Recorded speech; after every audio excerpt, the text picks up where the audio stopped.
words of joy and hope.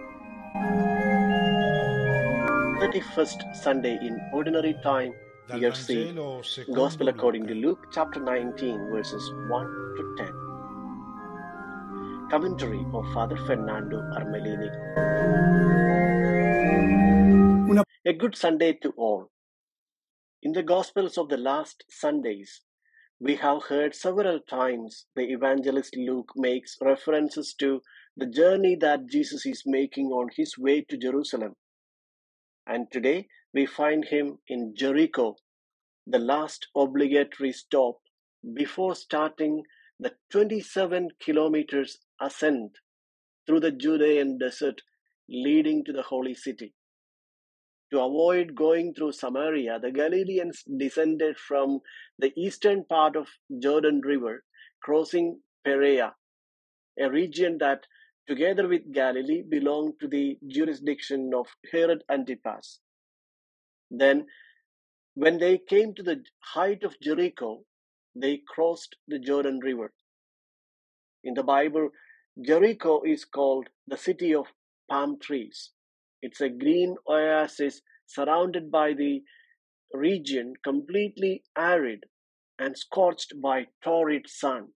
This today is created by an abundant spring of water, which springs in Tel, the oldest name of Jericho, which I put behind me, the hill on which in the year 8000 BC arose what is considered the oldest city in the world.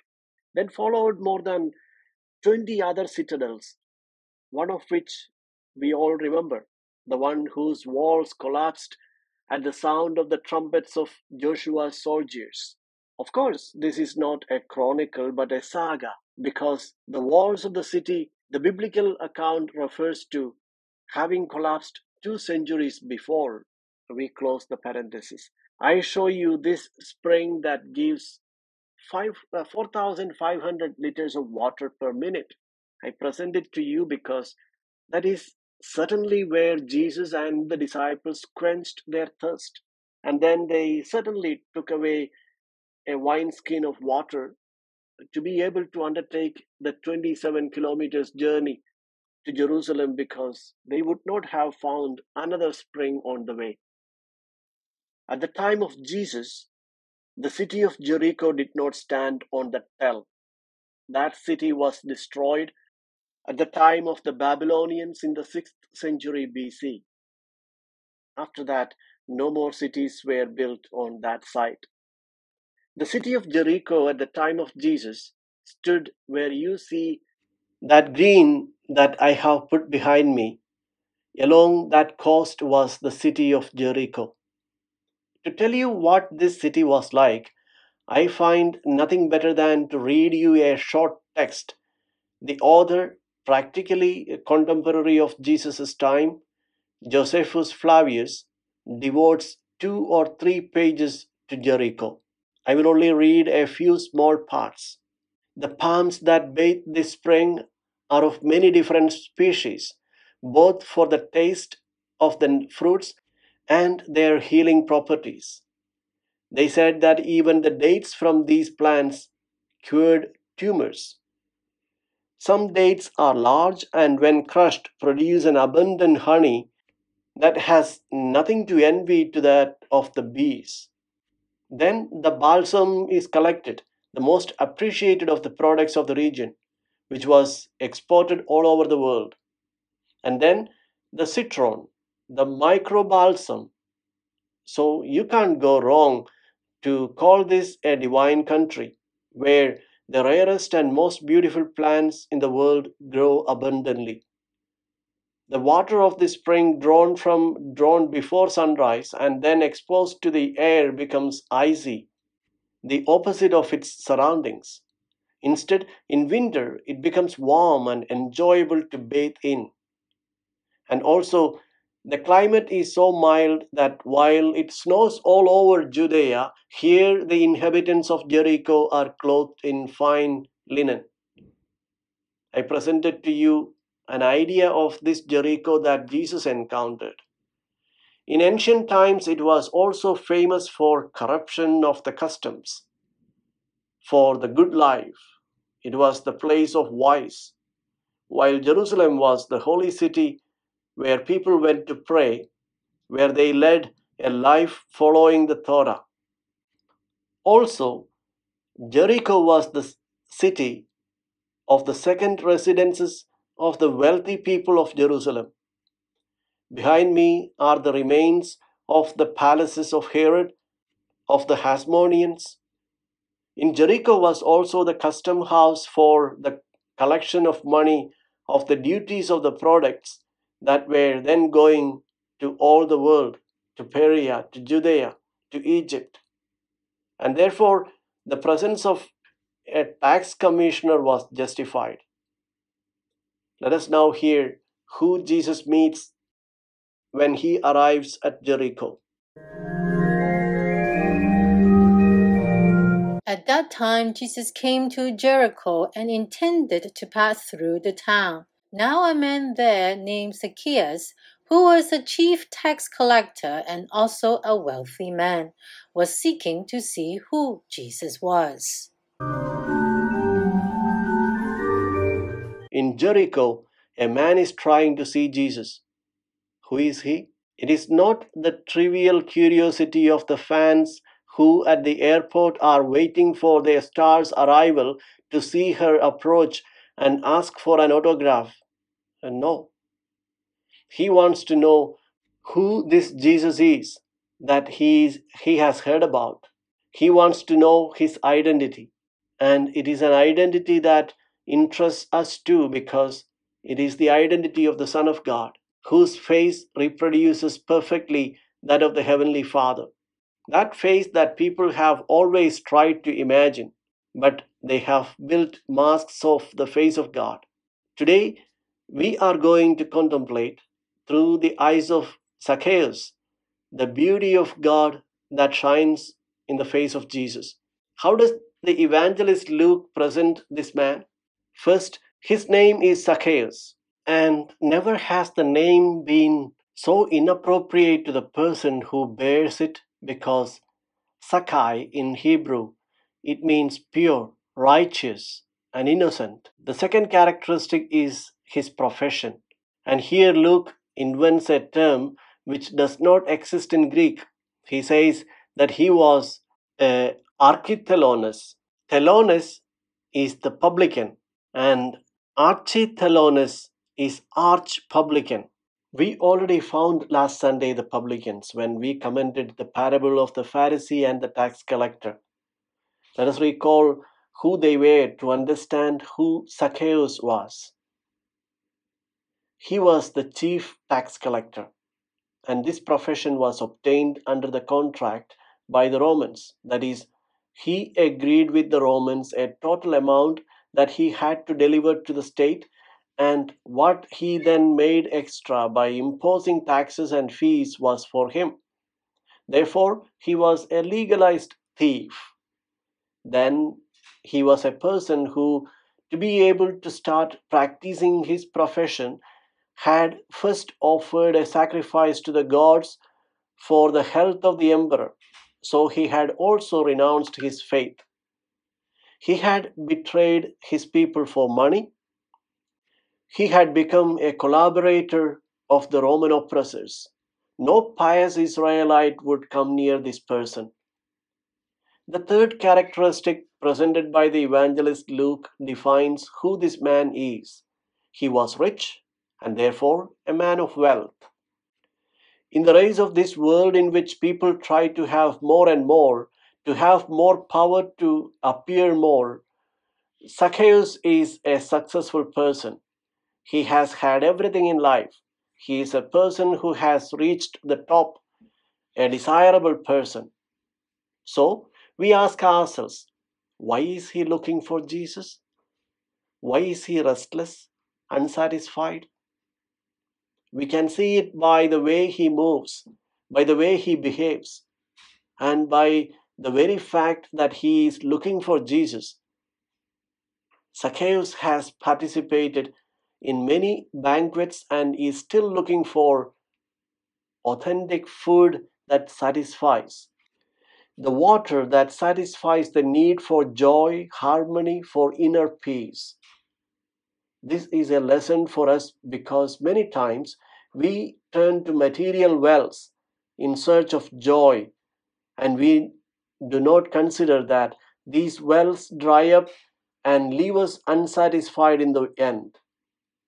We want to get to glory, to youth, to beauty, to professional success, to perfect health. These are all beautiful things, but if we only focus on these beautiful things, let us keep in mind that they are all wells that dry up at some point, and we are still thirsty. We are well made, we are made for God, and when we feel an inner restlessness, we must not suffocate it because it is a precious symptom. Zacchaeus let's speak his inner restlessness that he is feeling, that dissatisfaction. Sometimes we contemplate our dissatisfactions by blaming someone or something that we lack. If I had the house on the mountain, the boat like my neighbor has, then I would be at peace. I would be at perfect peace. It is not true. You will always lack something because of what provokes your inner restlessness, and you will never be able to calm it down with material things. Even if you get the whole world, is the need for God and infinity. The sage of the book of the Kohelet says that God has put the infinite in the heart of man. Zacchaeus wants to see who this Jesus is that he has heard about. He certainly knows what he thinks of tax collectors, people like him who have spent their lives accumulating possessions. And Zacchaeus surely knows what Jesus has said about the rich, those who always crave to have more and more. He called that lucky farmer crazy. Then he said, "Woe to you, rich people! You are ruining your lives."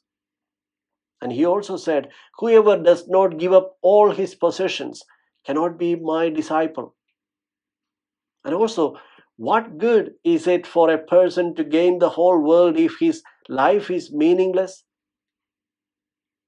Zacchaeus has heard that Jesus thinks so. But then there is Jesus' behavior.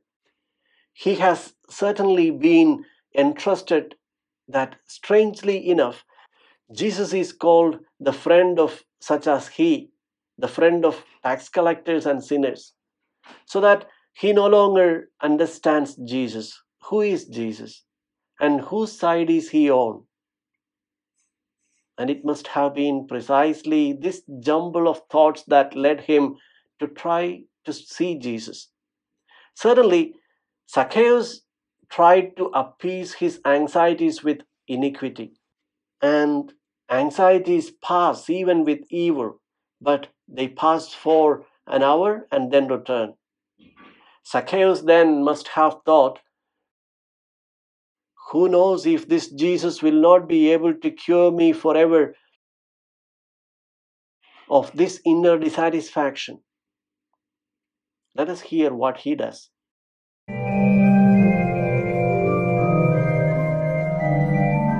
But he could not see him because of the crowd, for he was short in stature. So he had ran ahead and climbed a sycamore tree to see Jesus, who was about to pass that way. There is a difficulty that must be overcome by anyone who wants to see who Jesus is. The crowd prevents this encounter. Whom does it represent? Let us think of so many who, like Zacchaeus, are restless because they are tired of listening to trivialities, brief and futile things, and trying to give a higher meaning to their lives.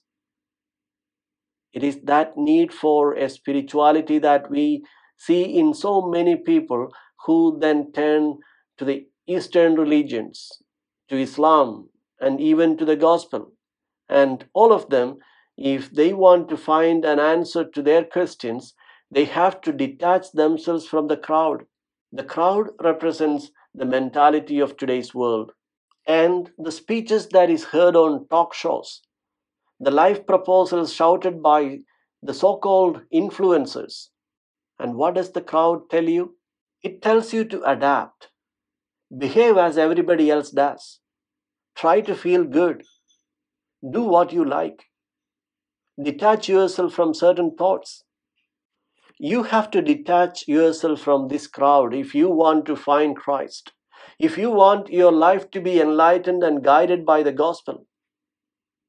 I would also add that you must distance yourself from that part of the crowd that is made up of believers, of those who have the name of the disciples, but whose life deviates from the gospel.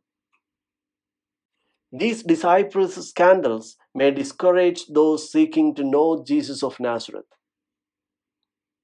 The Zacchaeans of today must also consider this difficulty and not resign themselves. They must continue to seek to see who Jesus is. Zacchaeus was small in stature. This is a beautiful image of the little ones of whom the gospel speaks, of those who are small in faith but seek Jesus of Nazareth. Jesus sternly warned his disciples that they must be careful not to scandalize these little ones, not to become an obstacle to their encounter with the gospel. And these Zacchaeans must move. They must do something if they want to get to see Jesus. And in fact, Zacchaeus is looking for a place to see Jesus from another perspective than the crowd. And he finds a sycamore tree. This is a plant with very thick foliage that allows one to see without being seen. And Zacchaeus is a little bit like some of today's atheistic seekers who try by all means to hide their inner discomfort. Zacchaeus goes ahead, and he is the symbol of the effort that all are called upon to make. We must not resign ourselves. We must not conform to the thoughts of the multitude. It is the sycamore that each one must look for, and it can be a biblical encounter. There are biblical groups, I hear about them, and I start attending. It becomes my sycamore through which I see Jesus. Or it may be the dialogue with a friend who lives in joy because he has already found Christ. Everyone who wants to find Jesus must find its sycamore. And now begins the most important part. Zacchaeus discover who Jesus is. We are going to make this discovery through the eyes of Zacchaeus. Let us listen. When he reached the place, Jesus looked up and said to him, Zacchaeus, come down quickly, for today I must stay at your house. And he came down quickly and received him with joy. When they all saw this, they began to grumble, saying, He has gone to stay at the house of a sinner. Now begins the story of Zacchaeus' discovery of the identity of Jesus, and through Jesus, the discovery of the true face of God. Let us also be involved in this discovery. There is a first surprise for Zacchaeus. He sees Jesus, who, when he arrives under the sycamore tree, raises his gaze. And Zacchaeus didn't expect it. He is in the middle of the foliage, and he must have thought, He is looking for me. Here, Jesus reveals the entirely different God from the one people have always imagined. All religion, and even the spiritual leaders of Israel, have always taught that it is the man who needs God. It is the man who seeks God. And here, Zacchaeus is seeing in Jesus a God who needs man, a God who seeks man. Also, Zacchaeus has always thought that people are the ones who look to heaven because God is above and man is below. In fact, he prays little, but he knows that the beginning of Psalm 123 says, "To you I lift up my eyes, to you who dwell in heaven." And here he is confronted with the revelation of a God who is below and lifts up his eyes to man. It is God who needs humanity. What he has been taught about God is reversed. Zacchaeus does not know it, but a few days later, Jesus will be in the temple, and the scribes and Pharisees will bring him a woman who has been caught in adultery.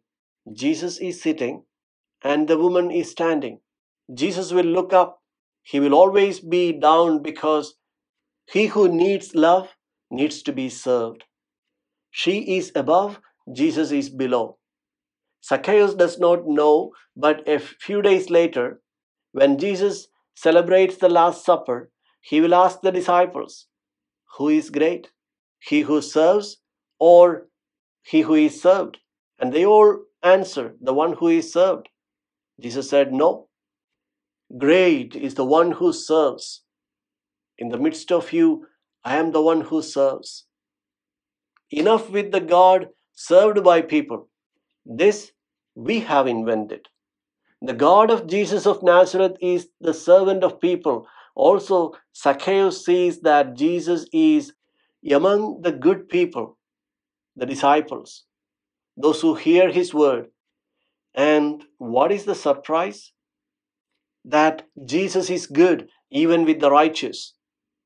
But when there is someone who needs his love, a sinner, immediately his impulse, attention, and interest go to the one who needs his love. The God who reveals himself in Jesus is the one who sees first, the one who is even ashamed to be seen. This is our God. Then he hears him called by name. He is not told, "Hey, you, come down." No, he calls him Sakai, and Sakai means pure. He calls me pure, I who am an arch tax collector. Such is the God who reveals himself in Jesus of Nazareth, the one who sees no evil in you. He only sees the good. He identifies you with the good part in you. We are the bad ones who only look at the bad part. The God of Jesus of Nazareth sees only the good in us. And he says to him, "Come down quickly." Who is in a hurry in life? Who is in a hurry to meet the other person? It is the people in love. Here, Jesus reveals himself in love with the man as he is, not with the right man. He loves the person as he is. And he says to him, "For today I must stay at your house." How do I cope? Zacchaeus must have thought, with my past that crushes me. The God that Zacchaeus sees in Jesus of Nazareth does not look at the past, does not hold sins that you have committed. He only gives you love and says, "I must stay at your house." He does not say, "I would like to." No, "I must." It is a need that I have, incoercible. When I see a person who is marginalized, despised, who is not in joy, I can't take it anymore. I must be with her. This is our God. He needs to be with those who need his love. And he asks for hospitality. We all have our own house that we can open to God, to the gospel, or we can keep it closed because we are afraid. We are always afraid that if we let God in, we won't be able to be happy, to do what we want, to seek our joys. No. If God comes into your heart, it is only to bring you joy. Zacchaeus understood this and opened his house. It is an invitation for us to do the same. If we want to be happy, let us not look for joy far from the gospel. Jesus enters this house, and we see that in the narration, all the verbs are verbs of movement. In the first part, we remember Jesus entering Jericho. Then Zacchaeus, starting to run, comes down quickly. And now everything calms down because the lovers have found themselves together in the house. They have welcomed each other and they are in joy. And now, what happens to those who were at Jesus' side? They all begin to murmur, even the disciples. They all criticized Jesus' choice to go to the house of a sinner. It is the third time in Luke's gospel that we find that Jesus is criticized, and the reason is always the same. The first time was when he took Levi out of his tax desk, and then he feasted with the tax collectors and sinners. The second time, at the beginning of Luke's chapter 15, it says that they criticized Jesus because he feasted. He welcomed tax collectors and sinners into his house. The third time, now with Zacchaeus. We find it hard to accept a God who loves unconditionally, especially those who need his love the most. The God we see in Jesus scandalizes the biblical thinkers because he feasts with sinners. But like people in love, the God of Jesus of Nazareth does not look at social conveniences. He finds himself at home with sinners in need of being transformed by his gratuitous love. Let us now see who are inside and who are outside. The righteous are all outside. They murmur, they are angry because they do not accept gratuitous love. Let us be careful because these righteous are us. We find it hard to accept that love, the gratuitousness of God's love. But this is our God. You can accept it or abandon it. He loves gratuitously. Love is not merited. Merited love. Merit comes from meretrix, prostitute. It is paid love. God does not want paid love. He wants gratuitous love. This is what he shows us. And now, let us see what happens to those who have discovered this true face of God. Let us listen. But Zacchaeus stood there and said to the Lord, Behold, half of my possessions, Lord, I shall give to the poor. And if I have extorted anything from anyone, I shall repay it 4 times over. And Jesus said to him, Today salvation has come to this house, because this man too is a descendant of Abraham. For the Son of Man has come to seek and to save what was lost. I believe that it has happened to all of us to hear some preacher speak of a severe God who threatens to punish those who transgress his commands.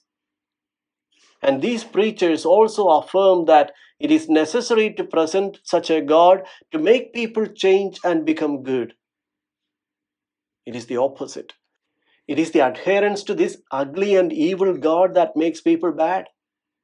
If you believe in a God who does not forgive, if you do not ask him for forgiveness, you too become like him, ugly and bad.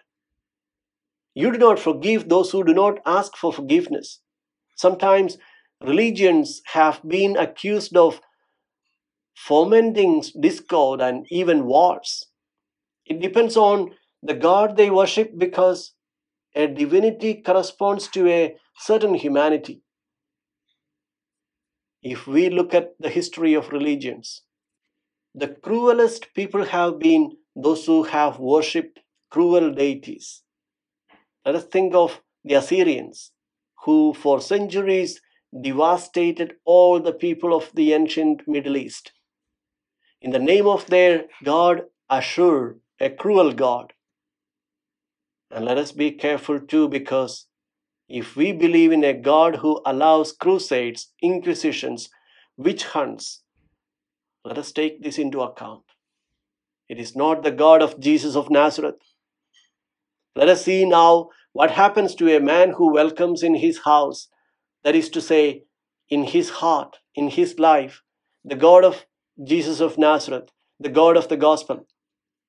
What happens to Zacchaeus? The text says that Zacchaeus stood there.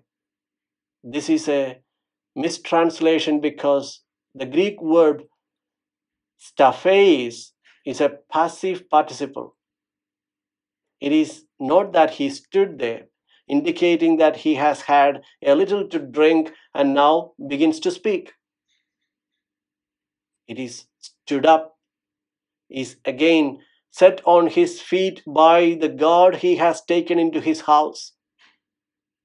Whoever welcomes the God present in Jesus of Nazareth becomes like Zacchaeus, a new person, one who resembles the God he has come to know, a God who is love and only love and gratuitous love. Zacchaeus says, "Behold, half of my possessions, Lord, I shall give to the poor."